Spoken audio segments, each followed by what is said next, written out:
Hello, ഞാൻ ഇന്ന് makeup സീരീസിലെ സെക്കൻഡ് പാർട്ടായിട്ടാണ് വന്നിരിക്കുന്നത്. അപ്പോൾ ടോപ്പിക്ക് മോയ്സ്ചറൈസറിനെ കുറിച്ചാണ്. അപ്പോൾ ടോണറെ കുറിച്ച് എല്ലാവരും ചെയ്തത് കണ്ടിട്ടില്ലെങ്കിൽ നിങ്ങൾക്ക് പ്ലേലിസ്റ്റിൽ പോയി ചെക്കൗട്ട് ചെയ്യാം. അപ്പോൾ എല്ലാവർക്കും അതിൻ്റെ ആവശ്യമുണ്ട്. എല്ലാം ഞാൻ ടിൽ എൻഡിൽ പറയുന്നുണ്ട്. So watch till end. അപ്പോൾ സപ്പോർട്ട് ചെയ്യുക വീഡിയോ.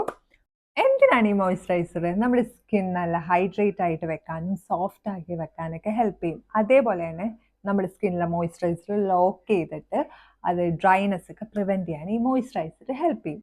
നമ്മൾ എന്തിനാണ് ഈ മോയ്സ്ചറൈസർ യൂസ് ചെയ്യണമെന്ന് നിങ്ങൾ ചിന്തിച്ചിട്ടുണ്ടാവും. വേറെ ഒന്നല്ല, ഈ എൻവിറോൺമെൻറ്റ് ഫാക്ടേഴ്സ് ലൈക്ക് ഈ ഡ്രൈ ഹെയർ, അതേപോലെ സൺ എക്സ്പോഷർ, പിന്നെ നമ്മൾ കുറേ ഹാർഷ് പ്രോഡക്റ്റ് ഒക്കെ യൂസ് ചെയ്തിട്ട് നമ്മുടെ സ്കിന്നിലെ മോയ്സ്ചറൊക്കെ ലൂസ് ആവും. അപ്പോൾ അതൊക്കെ ഒന്ന് ലോക്ക് ചെയ്യാൻ വേണ്ടിയാണ് നമ്മൾ ഈ മോയ്സ്ചറൈസർ യൂസ് ചെയ്യുന്നത്. അപ്പോൾ മോയ്സ്ചറൈസർ നമ്മളെ ഹെൽപ്പ് ചെയ്യുന്നത് ഈ സ്കിൻ ഹൈഡ്രേറ്റ് ചെയ്ത് വെക്കാനും ഡ്രൈനെസ്സും ഇറിറ്റേഷനും ഒക്കെ പ്രിവെൻറ്റ് ചെയ്യാനും അതേപോലെ സ്കിന്നിൻ്റെ ടെക്സ്ചറൊക്കെ മാറ്റാനൊക്കെ ഹെൽപ്പ് ചെയ്യും.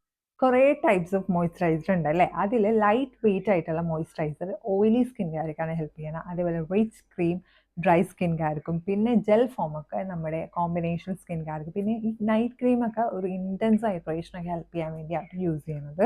ഓയിലി സ്കിൻകാർക്ക് ഓയിൽ ഫ്രീ ആയിട്ടുള്ളതും അതേപോലെ ലൈറ്റ് വെയിറ്റ് ആയിട്ടുള്ളതും മോയ്സ്ചറൈസേഴ്സ് ഒക്കെ യൂസ് ചെയ്യണതായിരിക്കും നല്ലത്. ഓയിലി സ്കിൻകാർക്ക് വാട്ടർ ബേസ്ഡ് അല്ലെങ്കിൽ ജെൽ മോയ്സ്ചറൈസറൊക്കെ യൂസ് ചെയ്യുമ്പം നമ്മുടെ പോസ് ഒന്നും ക്ലോഗ് ചെയ്യാതെയൊക്കെ നോക്കും.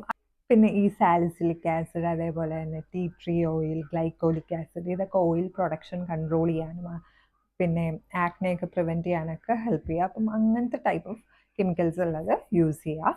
പിന്നെ കൂടുതൽ പ്രൊഡക്ട്സ് യൂസ് ചെയ്ത് ഒരു കുറച്ച് പ്രോഡക്റ്റ് യൂസ് ചെയ്യണതായിരിക്കും ഈ ഓയിലി സ്കിൻകാർക്ക് നല്ലത്. ഡ്രൈ സ്കിൻകാർക്ക് നല്ല റിച്ച് ആയിട്ടുള്ളതും നല്ല ഹൈഡ്രേഷൻ തരുന്ന മോയ്സ്ചറൈസേഴ്സൊക്കെയാണ് വേണ്ടത്. പിന്നെ ക്രീംസും ഓയിൻമെൻറ്റ്സും അങ്ങനത്തെ ടൈപ്പൊക്കെ ആയിട്ടോ കൂടുതൽ യൂസ് ചെയ്യണത് നല്ലത്. അതേപോലെ തന്നെ ഹൈഡ്രലോണിക് ആസിഡ്, നിയസമൈഡ്, പിന്നെ സെറവൈറ്റ്സ് അങ്ങനത്തെ ഇതൊക്കെ ഉള്ളത് യൂസ് ചെയ്യാൻ നോക്കാം. പിന്നെ അത്യാവശ്യം നല്ലോണം പ്രോഡക്ട്സ് യൂസ് ചെയ്യാനും പിന്നെ റീഅപ്ലൈ ചെയ്യാനും ഡ്രൈ സ്കിൻകാർ നോക്കാം. നെക്സ്റ്റ് നമുക്ക് കോമ്പിനേഷൻ സ്കിന്നിലോട്ട് പോകാം. അത് ബാലൻസിങ് ആയിട്ടുള്ള മോയ്സ്ചറൈസർ യൂസ് ചെയ്യുന്നതായിരിക്കും നല്ലത്. അപ്പോൾ അത് ഹൈഡ്രേറ്റ് ചെയ്യും, നമ്മുടെ പോസൊക്കെ ക്ലോഗ് ചെയ്യാതിരിക്കാൻ വേണ്ടി. ലൈറ്റ് വെയിറ്റ് ആയിട്ടുള്ള പ്രോഡക്ട്സ് ഒക്കെ ആയിരിക്കും കൂടുതൽ നല്ലത്.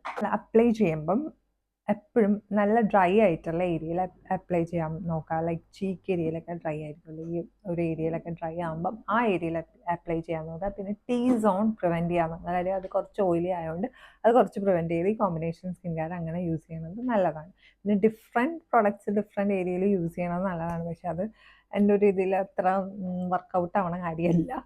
രണ്ട് പ്രോഡക്റ്റ് നമ്മൾ സ്കിന്നിൽ യൂസ് ചെയ്യണോ മോയ്സ്ചറൈസർ എന്ന് വെച്ചാൽ ഞാൻ യെസ്സേ പറയും. കാര്യം എൻ്റെ സ്കിൻ ഇമ്പ്രൂവ് ചെയ്തത് മോയ്സ്ചറൈസറും സൺസ്ക്രീനും യൂസ് ചെയ്യാൻ തുടങ്ങിയപ്പോൾ തൊട്ടാണ്. കണ്ടിന്യൂസ് യൂസ് ചെയ്തപ്പോൾ എനിക്ക് നല്ല ഇമ്പ്രൂവ്മെൻറ്റ് കിട്ടിയിട്ടുണ്ട്.